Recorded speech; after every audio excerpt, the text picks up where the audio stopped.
infinite complacence, people went to and fro of the earth about their little affairs, serene in the assurance of their dominion over this small, spinning fragment of solar driftwood, which by chance or design man has inherited out of the dark mystery of time and space.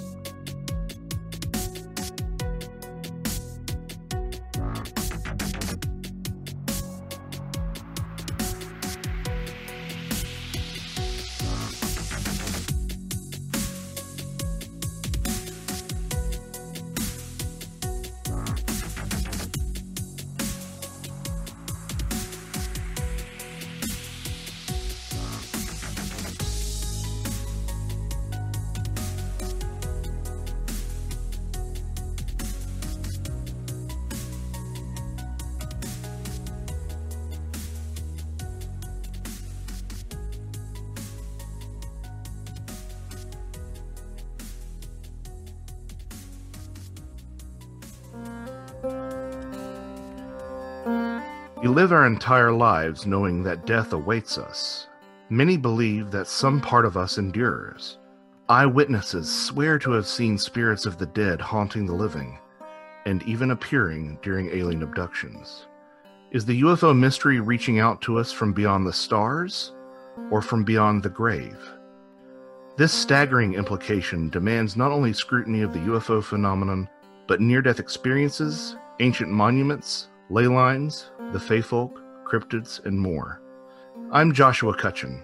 I'd like to invite you into the Ecology of Souls, a new mythology of death and the paranormal, a comprehensive theory of all things supernatural framed through the lens of our final transition.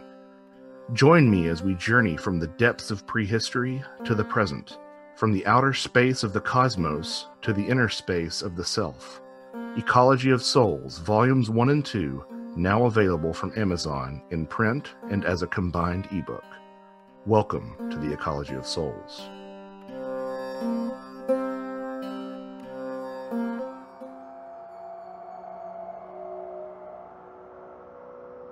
Crazy months ahead, so hectic amongst other things. It's like a new book launched or something. So. Yeah, weird, right? Plus, what is this I see online that something about the Mothman Festival? Wow. Yeah. I'm speaking on Saturday at the Mothman Festival. The 2 weeks before that, I'm speaking at DragonCon in Atlanta, which is like the biggest of the big. So I'm like bucket list checks. I'm just going down the list now. So. I figure Small Town Monster Fest next year, and then I'm done. I can die a happy man. So. Oh, we got to keep you going. This gonna every year, just more and more steam is gonna be picking up, more and more momentum. That's great. Congratulations. Oh, thank you. Yeah, we're excited. Kari is chomping at the bit for Mothman. So, and I'm flipping out about it. What do you think, Kari? It'll be amazing. Yeah, she's excited about DragonCon too. So. Now, had you guys attended a Mothman Festival just as bystanders before? One of the first ones I was at, and that's been some time. So that was like 2000, early 2000s. I don't know what year, but I went for a day and wished I had stayed the whole weekend. So it was just, it was definitely, and I know it's just gotten more insane since then. It's like DragonCon. The last time I went to DragonCon was over 15 years ago, and I can't imagine, how crazy that's gotten since then. So now, Mothman Fest is in September 17th and 18th. When and where is DragonCon, and is there still tickets available that people can get? They are hard to get, but it is Atlanta, and it is Labor Day weekend, 2 weeks before Mothman, and it's a 5-day event. And it's basically takes over all of downtown Atlanta. It takes over 5 hotels. Now, I'm used to a convention center. MegaCon's the biggest one we normally do. And that's a huge convention center. This is like that times 5. If it's not the largest Comic Con / sci-fi con / paranormal con in the country, I don't know what is. I know everybody gives San Diego all the props, but this is San Diego's tiny, really. MegaCon's even bigger than San Diego, but this is the one in Orlando. But this is insane. So tickets are hard to get, huh? I think the VIP passes are all sold out, and some of the multi-day passes are still available, but individual days are kind of hard to get. So I think you can still get like Thursdays and Sundays, but like Fridays and Saturdays are all gone. And then the Monday, Labor Day is you can still get tickets, but I know a lot of the big guests fly out that day, so it's kind of a shaky day for most anyway. But that's when I'll be participating in the most panels is on Monday, which is fun. That is great. Yeah, huge congrats. And I think it's just amazing that there's enough interest and people buying enough and getting out enough. Thank goodness, after all of the things that we've gone through the last couple of years, that they have a 5-day event that they can still sell out. That's great. Yeah, exactly. And I think, and this is the first Dragon Con. Did they do one last year? I think this is the first one since everything. So it was nice to be invited because I know they had a lot of rollovers and everything. So. Well, yeah, we are, and I'll put all the links that I can find, at least for Dragon Con, to point people in the right direction. So if you guys are interested in that, please go to the show notes for this episode, which is, of course, at intothefrayradio.com. So on this episode, of course, in case you don't know his voice by now, if you don't, shame on you. It is Mark Muncy, and of course Kari Schultz. Eerie Muncy is there in the background alongside him, and we are talking Eerie Appalachia, and this is edition 2. Edition 1 was a few episodes ago, and of course you can go to the website and search eerie, freaky, creepy, and then now you can add in the word Appalachia, and these will pop up. But Mark and Kari have been on many, many times. They are my most oft visited guests. So welcome back. We are honored to be back. It is always a pleasure. We love Into the Fray, and we love sharing stories with all your listeners and the Into the Fray family, especially those insiders. We love those insiders, and I like chatting with all of them. So it's always a pleasure. In fact, with you earlier before we hopped on going, the cameras, I'm getting the camera set up and this and that. I'm like, well, it's a regular episode, but that got me thinking it's probably high time that we get back on with the insiders, with the patrons, right? For a little video chat with them. We always have a good time.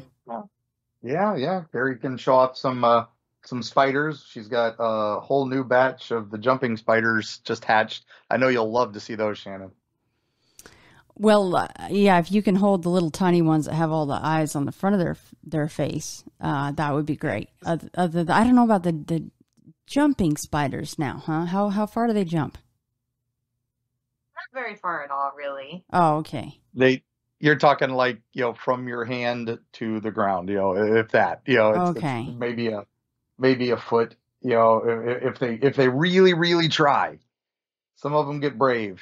And it's cute because they have these little safety lines that they spray out behind them. So when they jump and they're not quite sure, they've got a safety net, which is pretty cute. That's what all people need. We need to take a page out of their books. I tell you what, just in case. I don't know if you wanted to start in Ohio or if you wanted to start with our neighbors up north, the Bone Lady, but I'll let you take this away, Mark. I think the Bone Lady, since we're doing Eerie Appalachia for the new book, and one of my favorite things about the book was we got to delve into what I was calling Holler Monsters, which are little legends that haven't really been told much, right? They're pretty famous in their little area, but that might just be one family or two families or maybe a small town, and they hadn't really gone much further. And that's kind of how big ones like Popelick or the Grafton Monster or things like that. That's kind of how they start, and then they grow, and then some grow to infamy like Mothman and Jersey Devil and things like that. So I really enjoyed getting stories and talking to people who had these legends and lore, but then were also witnesses, people who'd seen these things, families that had these strange occurrences. So I had to do a whole section of the book on this, and it was actually, I've got so many now. I'm like, all right, so volume 2, I guess, probably coming soon. But I want to get up there and talk to the people and see the things. And so this was the furthest one we traveled to for the book. that's our thing. We've got to go to these places to catch the stories. So this one is, hey, it's the Great White North, home of the Wendigo, and all those other great legends of up there. I was so intrigued by this one, and it was in this little town, and the town's called Amqui, which is a native word that I could not find the meaning of, and no one seemed to really know the meaning of it. But they have how best to describe it, but basically we love our swamp witches down here in Florida. We have Blackwater Hattie and Swampwater Maggie and the Hog Island Witch and all that. So I was so happy that we found basically something very similar. So she was a baby minder up in the area, was this nice lady, and she would take care of your children who were too young for school. And so this is early settling days there, so mid to late 1700s. I couldn't get a narrowed down field, really. I know it was pre-1800s. And that, that was the early days of this settlement. She was basically just the mom, the stay-at-home mom who took in all the other kids. And during those hot summer days, she was the only one, every able-bodied hand was out there. So Mother Tabitha was always there, and she would come and she would eat at different homes every night. Somebody would always take her in. She never really had other than just being the town baby minder. So they all took care of her. And so every night she ate with a different family and all this. And then there was some brutal winters, as is up there. And, and things kids would die. It was typical high mortality rate in the area. And what happens is as she's doing this, one of the older kids in town follows her home one night for unknown reasons. The story does not go into detail, but they see her dancing in the moonlight, and she is naked, and she's with some sort of caribou-headed male next to her, something almost akin to, I would say, like a goat man or something like that. So he ran home and got his parents and said, "Oh my gosh, she's a witch. She's cavorting with spirits." So the town went up in arms to find her. They said, "We got her," and they chased her into the woods. Now what happens is, we actually had a family up there say they knew this story very well because it was one of their ancestors who was part of that hunting party that chased her into the woods, and then said that you should never go into these woods because of the creatures that live there, and Mother Tabitha will guard it with her life because she is an immortal and she is made of bones. So she was, her head was human, and the rest of her was made of skeletons of small children. So all the children who had died supposedly were her body, and only her head was flesh. And that's why when he saw her dancing naked, he had freaked out so much, because it was just skeleton. So we're talking like the leg is a child skeleton. The arm is a child skeleton. So some sort of kind of golem style of bones. And then her laugh is supposedly heard up there to this day. So that's why you don't go out into the woods up there, and why several families refuse to have non-family babysitters, only people they trust. And it was interesting that when we were asking around town about this story, a couple people did mention, that they were never allowed to be with a stranger for any length of time because Mother Tabitha might get them. Wow, even to this day, that's still rife in that area. Yeah, well, and when I say to this day, these were families from the 1970s. Right. So these are, folks in their 50s and 60s who were still talking about that. Wow, So that is cool. I mean, in a murdering babies horrible kind of a way. And that was the odd thing, is I never could find out if she had actually murdered anyone. She was just made of dead babies. Huh. So that maybe it was the desecration of the graves, right, for what caused people to hate her so much. Dancing with an unknown demonic spirit, or a native spirit, or something, a caribou headed spirit. And I couldn't find much on that. I was more interested in that, trying to find out more what that could tie into, especially if it was like some native lore or something. But of course, everything up there always points to Wendigo. And so I was like, it's not a Wendigo story. I like the Bone Lady. I thought that was a much more interesting story. Of course, with her dancing with this caribou-headed man, right? Is that a man, or is it the thought that she was dancing with the devil himself? Yeah, and when Kari and I discussed it, it was one of those ones we were debating, illustrating, but there were so many different ways it could have gone. Right. That it was one of those, all right, it's on the list, right? Yeah, I found that one really intriguing, but I wasn't satisfied with my concept art, so it just didn't make the final cut.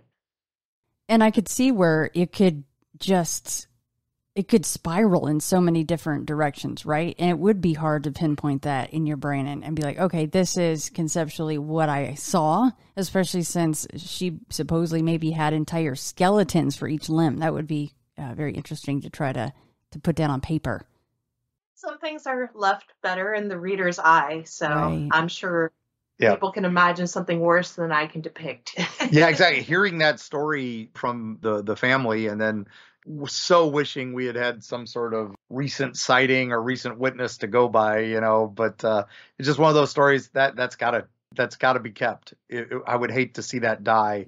And again, it seemed like most of the people in town didn't know what we were talking about. But then the ones that did took it very seriously, and their family had protected them. And this isn't a big town at all. The fact that so many knew and so many didn't was interesting to me too.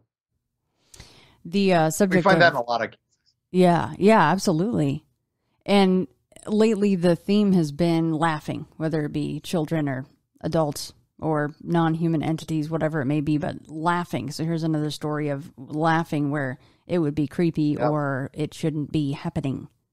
Yep. So Mother Tabitha, listen for her if you are, and it is literally the mouth of the Appalachian Trail. That's our furthest we got. And, most people think of the Appalachians, they think Kentucky, West Virginia, Ohio, and or Tennessee and all that. And it's like, and, even North Carolina, South Carolina, and that's where it starts, but it goes all the way down to Alabama and goes all the way up to Quebec. Oh, you guys are always on the move, and you go to the locations. You, like you said, you put a lot of miles on your vehicles. Yep. It makes for good ads for whatever vehicle you're driving because they last. That would be a Dodge Grand Caravan. Thank you for getting us steered towards Dodges there, Shannon.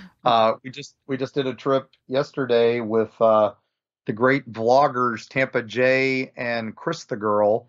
If people like to watch, travel vlogs and stuff like that, we took them to here in Florida. We took them to Casadega to start spooky season for them. So, and we went to the Devil's Chair, which we have discussed on a previous episode. So if you want to see some fun recent video of that, look them up, and they're pretty awesome. Well, yeah, and this next one, actually the next two, Kari did add her rendition of these creatures in. And this next one is really going to be talked about twice by me because for the next Patreon chat, it is Subterranean Strangeness, and it covers all sorts of, it's going to cover everything that I can find under our feet or in mountains. So the Bogeyman, and this is from Olympia, Kentucky. Yes. This was one of those stories that when this is handed to you, you really don't know what you're getting, right? This was a family. They had letters from one brother who was working in an iron mine near, in Olympia. And something had shaken him so much. Now he's just writing letter to his family, and there's dozens of letters of just, hey, today we did this, and I miss y'all, and hope everything's going well. And then he'd get a letter back, and then he'd reply, oh, hey, how's cousin Irving? How's Aunt Becky, things like that. And so it was just normal correspondence. But in the middle of it, one of his descendants had found this unusual couple paragraphs in one letter. And so she reached out to me and said, "Hey, I heard you're looking for weird things." And I'm like, "Ooh, I love this stuff." So I go and read this letter, and it reads very normally. He's working in the iron mine, and something shook him, like literally to his core. And the way he describes it is they were working in the mine. They were doing some heavy blasting. They broke through a wall, and suddenly there was this giant open cave. Now, this is, Mammoth Cave area and all that, so there's tons of cave systems up there.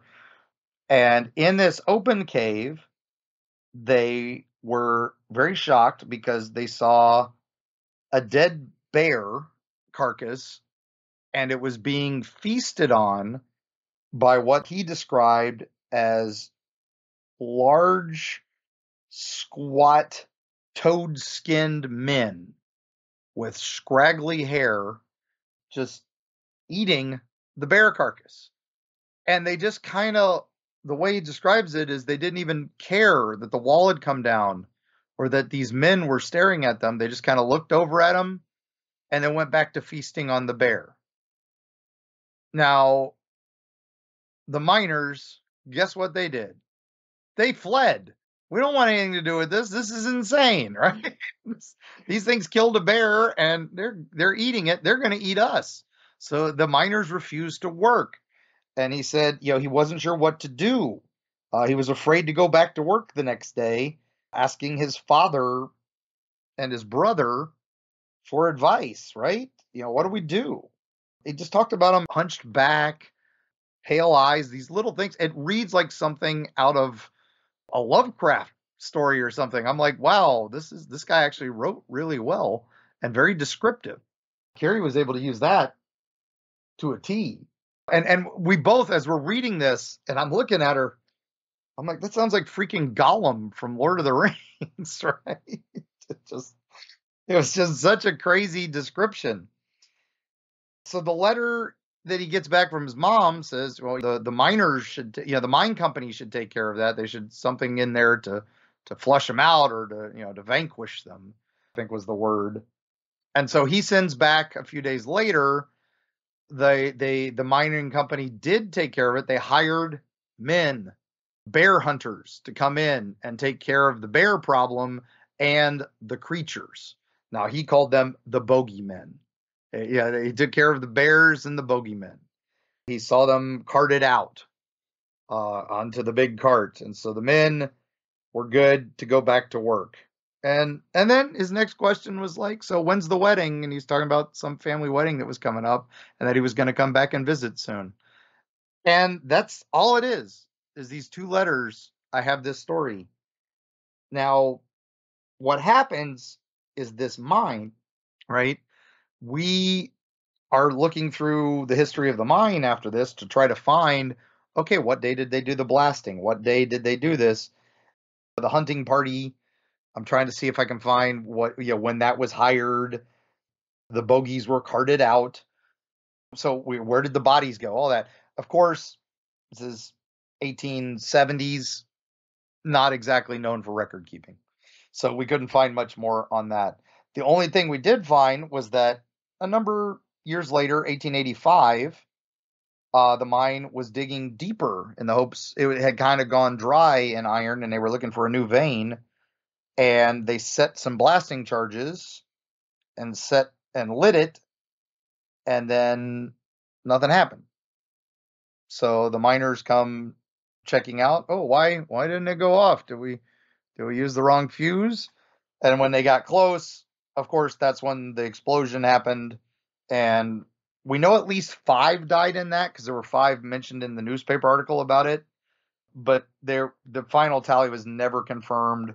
And a lot of, because of the nature of the world there, slaves wouldn't have been, this would have been post-Civil War, so it would have been like day workers and day laborers. They didn't record them as people when they would die, which is just, so we don't really know the final total. But there's one part of the newspaper about talking about a guy being blown 25 feet in the air from the explosion. And so the mine was closed again. And this time they were saying that it was the curse of the Bogey Men. And the Rose Run Iron Tract, which is where that is active again. It is on private property, so you are not welcome there without written notice. They didn't know anything about the Bogeymen when I asked them, and they hadn't seen any recently, was the one thing they were willing to go on the record and say.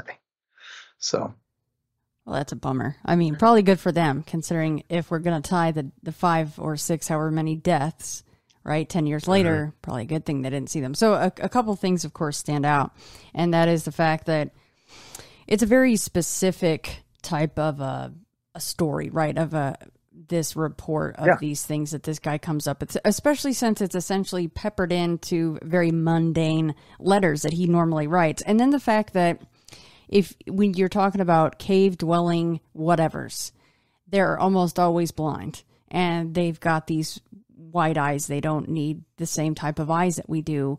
They go off of sound, vibration, things like that. So it does make you wonder then, after they blast this hole open in the wall and they see these things, these bogeymen, maybe they really couldn't, the bogeymen could not see these men standing there. So they just returned to eating this bear carcass, which, by the way, Kari, it's so funny. I could tell you're probably trying to restrain yourself as far as drawing the actual bear carcass. When you really look, you can see the bones and you're like, okay, she's trying to get after this as a bear carcass, but I think you were just trying not to be too graphic with it, right? Yes. We're trying to keep our books mostly all ages as much as we can. I could tell. I was like, I know what she's going after here. She's trying to still give us that moment of contact, but without the gore. Yep, that was 100%. And it was just, and the way they described them, was with tattered clothing and stuff like that. I'm like, why would they have clothing? So it was very unusual. So we kind of just threw a little loincloth on them, and I think that was more for modesty's sake, from Gary's point of view. But it just mentioned that he couldn't tell if they were clothed or not, because they were just so ratty. But I think what it just stood out to me was the big eyes and the clawed hands digging into the bear carcass. So it's like, ooh, yeah, that's just and again, this family is like, what do I do with this? I said, I'll put it in the book, but you guys should definitely print those pages. They've got them scanned now, so and they're sharing them with the Historical Society in Kentucky and stuff. But they're hopefully we get them out at Mothman or some of these other events where they can show off these treasures. It would be amazing to see if the family will bring them out. They're still kind of like, they're afraid they're going to get made fun of. They're afraid they're going to get, that's still that stigma. All right. But they came to me because they knew I wouldn't do that. And it was a family friend of mine was the one who told them, talk to Mark. He'll make sure it gets to the right people and all that. So I'm just glad we're spreading the story now. So. You must have just been jumping up and down to come across something like that. I mean, it's never been shared outside of the family. That's incredible. Yeah. That's the stuff we love. I mean, it was like the gnomes back in Erie, Florida, all the way back then. That's the kind of stuff that's like, yes, I know nobody knows this. I know this has not traveled, and we have to talk about it. It's how do you not? These are the stories that are, and again, would be lost if that one family member hadn't decided to dig through the old chest and the literally like a Goonies moment, digging through an old chest in the attic, finding all these old letters, and was just transcribing them because it was family letters, and she was afraid they were going to be destroyed over time, and the fact that they haven't been was pretty amazing. Just stored up in a chest up there, and then here we go. This is exactly what we want. It was great. Well, a huge high five to her, and she needs to, and it's tough because of the fact that there is such a stigma still attached to these, especially since this is so far removed from the family ghost story. You know, this isn't the ghost in the attic type of a story. This is very, very unique, why we're so excited about it. But hopefully she realizes that at a place like the Mothman Fest or anything like that, she's amongst her fellow kin that would be into something like this and would welcome her with open arms. Exactly. And that's I'm hoping as these go out, I'll be sharing this with her.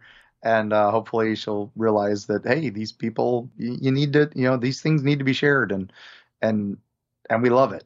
And who knows, maybe we'll find some other descendant that had heard this, that their brother worked in the mine or something, and or maybe one of those hunters' families can talk about it finally, because they've been so afraid. Great grandpa talked about this time he killed monsters in a cave, and he's insane. Well, no, maybe he wasn't. That's why we love sharing these stories, because it could bring some closure to some of these things. I've said it ad nauseum, but all it takes is just somebody thinking, oh, it's just a little thing, it's just a blip on the radar, that can turn into something absolutely massive. And the trickle down effect is huge, because as you said, somebody else that got this story passed down to them, or heck, maybe there's another letter out there somewhere. Incredible, by the way. I can just see that parchment right now with the writing on it. But where was I going with that? I was going somewhere and I lost my mind somewhere out there. But these cave stories, there's got to be more of those out there. And as much as I'm terrified of, I'm not gonna, you're not gonna catch Shannon going spelunking or anything. I can thank the Descent book for that, but and Seth for dragging me in that damn cave with the spiders and all that. But these types of stories, because it's such a one-off, it really makes you scratch your head and go, well, it's such a one-off that, I mean, what a fantastical thing to even try to come up with. Why would he do that? Why would he even come up with that? Because look at how the family member all these years later is reacting. She's going, they're going to call me crazy. Well, wouldn't he have thought that writing it? So why write it if he didn't see it? So I don't know. That's my thought on it. The family just responded matter-of-factly, oh, well, you tell the boss, go in there and kill that thing. Right. It's like, that's exactly how it would have been. I mean, there's no shame, there's no concerning and all this. I was surprised there wasn't the usual, make sure the devil is taken care of and all that. It's like, nope, this was literally, this is just some creature, take care of it. Wow.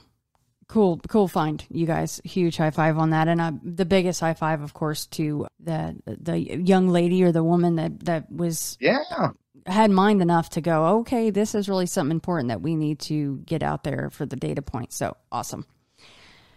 All right, well, next up, we are going to a place that I have been a lot, West Virginia, and we're going to talk about the Apple Devils. Oh, yes. No, we do a big section in the book on Bigfoot, Sasquatch, because they're not really holler monsters. They are their own thing, and they are all up and down the Appalachian Trail. And we think they use that as a migration corridor even. Because they're seen all up and down, all the way up in upstate New York and, down to Alabama. And, and then we get down to Louisiana and our wonderful skunk apes down here in Florida.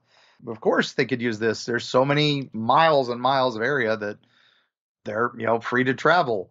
But the ones that stood out for us, we talk about the major cases, Minerva Monster and the Ohio Grassman and all that. And again, this one kind of got shadowed because of Mothman.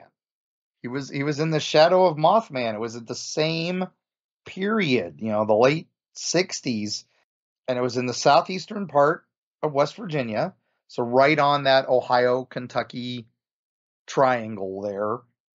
And it was this farm was seeing their fruit trees being picked clean, and immediately flashes back to the Gnomes of Bach Tower here.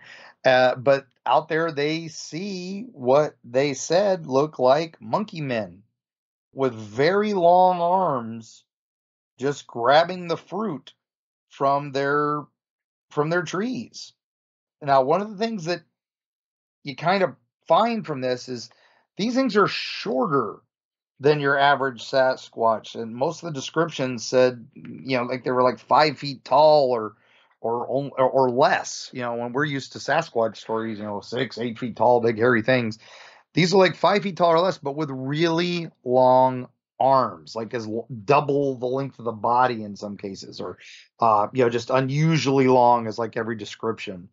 And they get the press, as they start running the articles on it, they call them the great name Apple Devils, right? That's just, the press loves to rename things.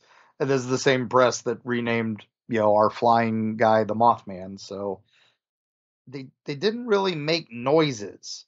No roars or grunts are reported. One of the articles mentions that a creature made sound of kind of a sound, a harumph or something like that. But they were really, there was something that, stuck out to me in the articles was, again, they have the same sour smell. It's our buddy, the skunk ape down here, right? And that's why it sticks back out to me as a Sasquatch encounter, because they, have the smell, they have the same appearances, just a little different, right? So some say they were kind of like a family group and that there were little ones with them. One report even mentioned that they thought they found a nest up in a tree, like that these were arboreal and hung out in trees. So it definitely stood out. And of course, this is one Kari had to make happen. So Kari, what was your inspiration for this? If I had anything in particular, I try to give each one their own character so they're distinct, because there's just so many versions of Bigfoot that I like to try to make sure they're each emphasized and different. And when I started drawing him, it somehow fit that he should have a little one with him, and they were enjoying the apples.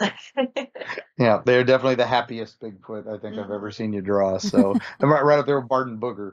Apples are good. Yeah, exactly.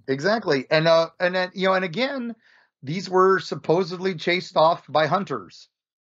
It was interesting because a lot of, most skeptics would say that this is, these are just monkeys or orangutans or something. But I don't know. The farmers in the area were like, no, we've been to the zoo, we've been to the circus, we've seen monkeys and stuff. So, this isn't, we ain't stupid, and it's like, yeah, these families know what they're talking about. Again, one of the witnesses we talked to was, a grandson of one of the main witnesses, but said he had seen them himself a number of years ago. Probably the way he was describing was late 70s, early 80s. And he saw them and he realized, oh my gosh, this is what Granddad talked about, was these long armed creatures that were, now to him, they were a lot bigger. He said they were about 6 or 7 foot tall, but with really long arms. And they were reaching up into the trees, grabbing some stuff. So are they still in that area? Yeah, could be. Or maybe they migrate through that area, which is why you can't find them very often.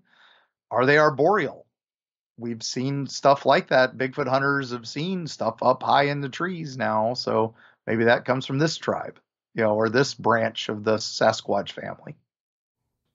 Right, and how often really do people look up, and even just separate from Bigfoot researchers? We're normally like nose on the ground looking for prints, something like that, but take out the Bigfoot researchers. How many people stare up into the trees besides maybe bird watchers?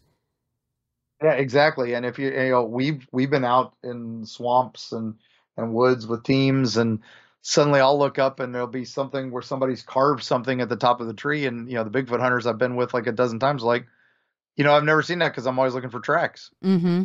Yeah, and I'm like, yeah, and somebody's carved initials up there and something, and it was just, oh, it's a marker. Well, yeah, and then if they do in fact live up in trees, it would make sense that their arms would be longer so they can get up in them trees that much easier. Yeah, exactly. I mean, and it kind of makes sense from if we go back to monkeys and our great apes. This is how they work. And so, some people say these are more related to apes than man. Well, guess what? This would be more ape than man. And but definitely some rudimentary intelligence, because they knew to hide. They knew to run when people got close, and it would blend in with the trees and disappear. So that would be our cloaking or our natural camouflage and stuff. So. All I know is if I ever get the chance to live somewhere where a Bigfoot encounter would be much more likely than one here in Las Vegas, I would be planting all the apple trees that I could find and that I could have room for. Yeah. Let's. And that was one of the other things with with the Holler stories is when we get these monster stories or these legends, everybody has a way to appease it or to take care of it.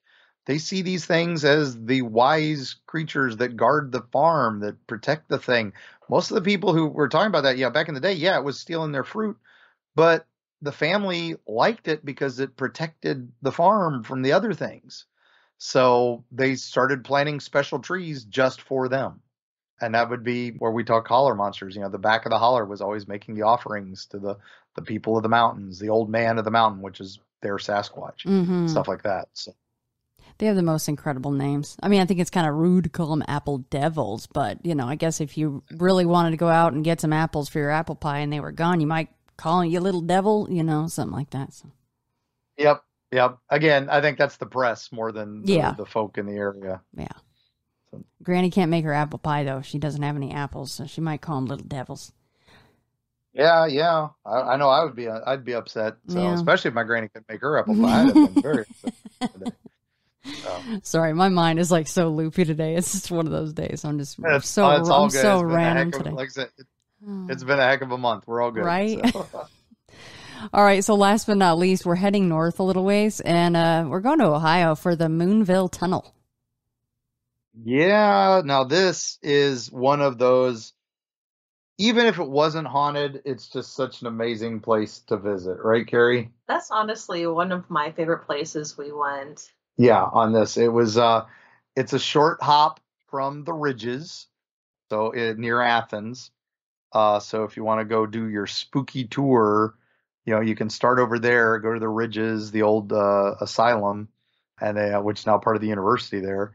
And then you can also, visit the graves there. And then you take this short drive, and then it turns into a long drive because it is along some crazy roads, right? Yeah, it's a perilous drive, especially for us used to being on flat land. Yes, you are literally driving on one-lane roads across a ridge where it's a sheer drop on both sides of this little one-lane road. It's not quite dirt road. It's just it's through a state park, and you'll eventually arrive at what was the town of Moonville. And it was basically a stop on the Marietta Cincinnati Railroad, was trying to build a line through southeastern Ohio. This guy named Samuel Coe, he owned a lot of land in this area, and he had a couple mines in this area himself. And he said to the railroad company, he's like, build through my land, and I will let you build for free. I'll give you the land for free. What railroad company is going to turn down free land, right? But you have to build one stop so that I can load up my mine material onto your railroad tracks. So they start building, and it basically reduced the travel time through the area quite a bit and gets everything over to Cincinnati, where everything can hit the shipping on the Ohio River and head down, down to the Mississippi and, and on all over. That's the artery of America at that time. So one of the towns that springs up along the line is the town of Moonville. There's some questions of why it's called Moonville. Apparently there was a shop there named Mr. Moon, but I couldn't find any records of an actual shop named, with a man named Mr. Moon from that town. But, records, again, not exactly the greatest thing. So that's just the considered story of why it's got its name. We do know that it had about 100 residents around 1870 for that census. Around 1880, the Baltimore and Ohio Railroad bought the line, and it increased the traffic, but it did not increase the stops at the town. And basically by 1947, Moonville was gone. Now, this was a unique town because the city was basically split by the train tracks. So you had people living on both sides of the train tracks. The shop was on one side of the train tracks, and you'd have to cross the train tracks all the time. Why there aren't a million deaths in this place? Well, the fact there's only 100 people in town, I guess, is why not many died. But yeah, can you just imagine living across a railroad track? And it's so now it's a wilderness trail goes out there. But the thing is, there was a tunnel just past the town. And this tunnel is still there and is such a place for paranormal activity. It is considered by many one of the most haunted tunnels in the world. So there's for your underground that they blasted through this mountain. It's not very long, maybe a half mile. It's just long enough to be a good length, very dark tunnel. Yeah. And one of the most famous ghosts there was a brakeman who apparently lived in Moonville, and it was one of his stops. So he would stop there, and he was walking home through the tunnel, and a train was coming. So he lifted his light to stop the train, which of course is, and there's nowhere to go. This is a very narrow tunnel. So he was killed. And so his ghost was seen so much on that tunnel that people would see that light swinging in the tunnel all the time at night. So, that tunnel was run for a long time. And so in 1981, they had so many reports of the train's emergency braking at this tunnel because of seeing strange lights that they put a light on the outside of the tunnel that said, as long as this is green, do ignore all other lights inside the tunnel. That was an instruction for the engineers doing this line in 1981. So, because there were so many ghostly reportings of the brakeman. Now, the other ghost seen there is a young woman, and she apparently had a fiancé in Moonville, and she would walk the tracks to go from her hometown, and she would cross the little Raccoon Creek trestle bridge and head up to the tunnel. And somewhere she got hit between the tunnel and the bridge. So her ghost is sometimes seen on the bridge. Her ghost is sometimes seen in the tunnel. And then one of the earliest trains that came through there had an engineer who had apparently been having an affair with one of the conductor's spouses. And so he found out about it and decided, there's an issue with the train, and go check the brake line. We'll stop just outside Moonville and you can get it fixed. And so while the guy was down under the train, he slipped the brake and, cacked the engineer. So it's a crazy story, and they all have checked out articles in newspapers, and they all have checked out records of death. So all of these are backed up, and that ghostly light is backed up. Now, in 1986 was the last recorded death, and it was a girl who was on that bridge, and she got hit by one of the last CSX trains that went across that bridge. When you go there, the train tracks have been taken up. The town is gone. There's some telegraph poles, not even telephone poles, telegraph poles, and the cemetery is still there for the town. But that's it. Everything else is gone. It is all just state forest and the tunnel and the bridge. And they had torn up the bridge because they were tired of people walking up to the bridge and ghost hunting in the tunnel. And they were trying to dissuade people from it. But it was finally restored. And now there is a nice bridge across Raccoon Creek. People will cross that bridge. They'll leave locks on the fence on the bridge to appease the girl looking for her lost love, the lost fiance. And then you'll go up to Moonville and walk the tunnel. And it's just beautiful. It's an amazing place to visit. Of course, there's graffiti everywhere because it's a tunnel. It's what people do. We appreciate graffiti done properly. I I wish people wouldn't do it so much in places because, hey, it's you're expressing your art, but there's other places to do it. These are historical sites. Yeah, we don't need to deface them.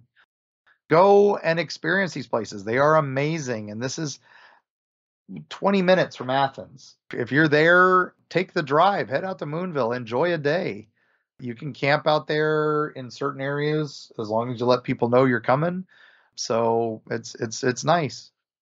I would say bring a light, because we tried to leave before sunset because there was no lights out there. Yeah, it gets dark fast because it's in a valley. Yes. So, like everything out there, you got short days. You don't realize it because the sun goes over those mountains and suddenly it's dark. And you're like, oh, wait, sunset's not for 2 hours. Oh, guess what? It's still pitch black where you're at. And that tunnel is dark. So. Well, and speaking of lights, are the spook lights still seen to this day? Yes, very often in that tunnel. People see the brakeman's lights. People see the girl ghost. People see apparitions. Full-bodied apparitions are reported all the time. I got one. The book just went to press. And just came out.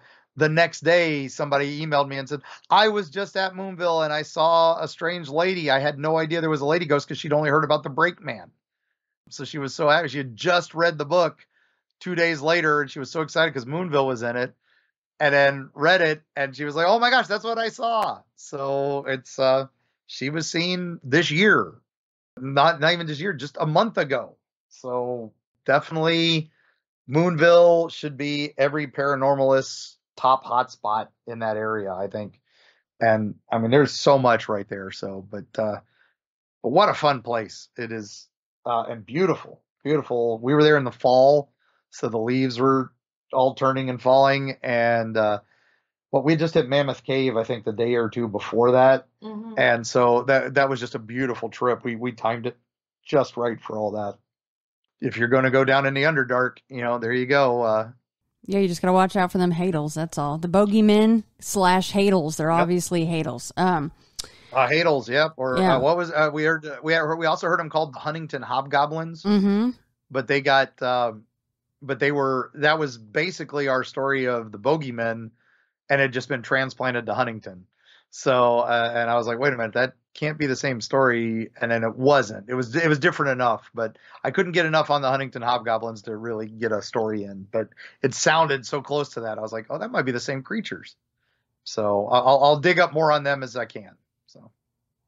And last question, the cemetery that you mentioned, are any of the people that have died there in these tragic ways buried in that cemetery there? Yes. The conductor is there, and the girl is there, and also there's about a dozen graves. So most of them aren't marked; they're just stones, and it's tough to find out who's who, but they're there, and that's where they rest. Yeah, I'm kind of more than a little bummed that when I came across this, that because I lived in Ohio for a couple of years, that I didn't take the drive down there. That's unfortunate. And then there's Wayne County, or Wayne National Forest, has a ton of Bigfoot sightings. So yes, yeah, that is very popular Squatch area too. So Squatch hunters frequent that forest quite a bit. And like I said, as you're driving those ridges, yes, I would. There could have been 100 of them right next to us. We would never have seen them. And this was fall when all the leaves were coming down, but it was still so dense. You're not seeing 10 feet. Yeah, I can't imagine that place in the winter. Oh my goodness, that'd be a little scary with some ice and some snow, or even in the springs with all the water. But now remember, this place, when they tore up the bridge, they didn't want people going to Moonville for a while. So maybe when you were there, it might not have been accessible because this is late 80s. They tore it apart so nobody could go to it. And it wasn't until recently, we're talking, early 2000s, that they finally was restored. And 2010 was when they finally rebuilt the bridge 100% and opened it. So. Well, yeah, it certainly is a beautiful place. I mean, you Google it and it's just dense forest right around there, which is expected of Ohio, and it fulfills that. But yeah, really pretty place. What a lot of sad stories, though. My goodness, including murder. Yes. Murder, tragedy. I mean, this is This is a town of 100 people, and it had all this happen. Which makes you but wonder then, why. Like, what is do they have some rocks or something in the earth there, water mixed in, that makes this place have so much dark energy? There was a mine there, so these are all mining tragedies. Mm-hmm. So, you go back to the Lord of the Rings. They dug too deep. What have they brought? So, I don't know. Are the stones affecting things? Are the mountains themselves calling forth? It's a weird feeling when you get out there, but we love it. It calls to us. It soothes us, but it definitely has that chill edge that you feel when you go to these places. We were in the tunnel and it was pitch black, so we're trying to selfie right in the middle of the tunnel, and it flashed, and we got the best looks on our faces because we're both looking completely wrong directions, and it's like, and that's how dark it is in there. Come out the other side, and it was all light. I was like, wow, I can see why there would be spooky lights in here and all that. So yeah, what a dark place. I mean, see what happens when the One Ring is still in existence, not melted in the fires of Mount Doom. Things go down. Yeah. It's not always good. Just bring it down here to Florida. It'll melt in my yard at this point. So. No kidding. Yes, it will. I've been to Florida in August, and that is a very true statement. Yep. We are in our 6th month of our 9 months of August. So that's right. We'll cool off. We'll cool off right around Thanksgiving. We'll have our 3 random days of winter sometime between Thanksgiving and January. Yeah. So it'll cool down to like 65 and be freezing. We'll get some weird ones. It'll be like 17 or 20. We've had snow, but it's been years. Been so rare. It's been decades, but they had flurries just north of us. Yeah, it can last happen. Year. So. They say that about Vegas too. Don't worry. They're like, oh, you don't know what it's like to be cold there. We're like, well, we get cold here. We've had snow, and we get cold in the winter. We have hoodies and everything. It's weird. Yeah. Crazy. Florida, we don't, but it's so good. But it rains every day, and we don't own umbrellas. So because it's going to stop raining in like 20 minutes. Exactly. So why bother? Blows in, blows out. You're all done. It's all good. But if you get caught in it, you're definitely soaked, and you're not going to dry off because it's humid. But at least it's not around all day. Yep. And so I can't wait to tell some of these Holler Monster stories up at Mothman Festival, because I'm speaking at the Mothman Festival, so I know the Mothman experts are there, the Bigfoot experts are there, the UFO experts are there. What am I going to talk about that they're not going to run circles around me with? So I'm bringing the Holler Monsters, and I'm going to be talking some of these that are in the book, and some that didn't quite make the cut but might make future editions and stuff like that. And Kari will be there signing and drawing things in the books. We'll have special prints available. We want to thank Jeff Wamsley from the Mothman Museum for inviting us. We'll hang out with Seth and crew up there, so we're all excited. Hopefully we'll see you at Small Town Monsters Festival next year. Oh, heck yeah. You guys are coming, yeah. Right? Oh, yes. Okay, we good. have secured our booth for that, so we will be vendors. That's up in Ohio. Oh, I want to go more Ohio stuff. Mm-hmm. Yeah, exactly. We got more coming. So, and we've got another research trip coming up right after Halloween to do more spooky things, because we've got another Florida book on the way, and then we got probably another Appalachia book, because so many stories are falling into place. So that means for Kari and me, it's hopping in the Eerie Mobile and seeing what else we can find. So it's going to be a busy time coming up. Well, and honestly, Mark, even if you didn't go with the Holler Monsters theme, which I think is wonderful, of course, and this might already be included in, but all of the fact that you guys get the most incredible one-off stories that I've never seen anywhere else, and it's because it's not anywhere else except for the hands of the families and the minds of the families, things like the Kudzu Kelpie, the Bogeymen, these are things that are incredible one-offs that you guys have found and cultivated and put out in the ether. So I'm just going to say, I got to say that. You got to give yourself a lot more credit than you just did. Well, we appreciate that, and like I said, it's always fun when we have our good friend Al Goingback, who's a seminal medicine man and probably one of the best authors I've ever read. He still is like, I am writing something about those gnomes from Bach Tower, because he just thinks that was, he is a master of all things Florida folklore, and he had never heard that. And then when I showed him the emails and we read him the stories and all that, he's like, it's like, we got to do something with this. We have to. And I'm like, well, you've won awards. You can do this. Yeah, you have a ton of stuff to talk about, so nobody's going to run circles around you. But let everybody know where to find you guys on the socials, and of course where to get all the books. And we've got edition 3 coming up, so everybody can look forward to that. But give everybody the scoop.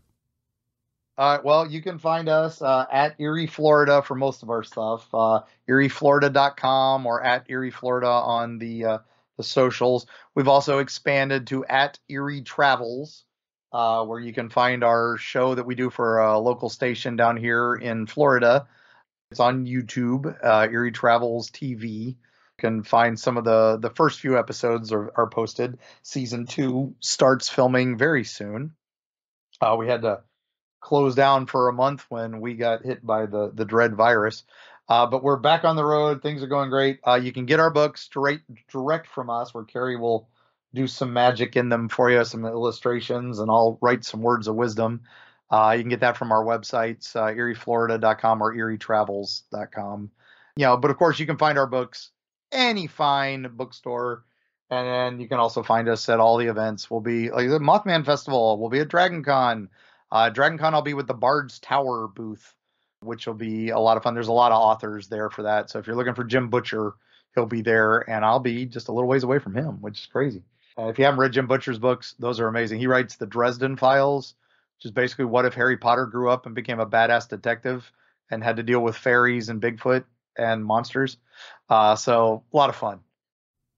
Well, I always love talking to you guys, and thank you for taking time out of your busy Sunday to chat with me. And yeah, like I said, Eerie Appalachia-Edition 3 coming up very shortly. Happy to do it, and we will talk to you soon. Love you, Shannon. Love you guys. Love you.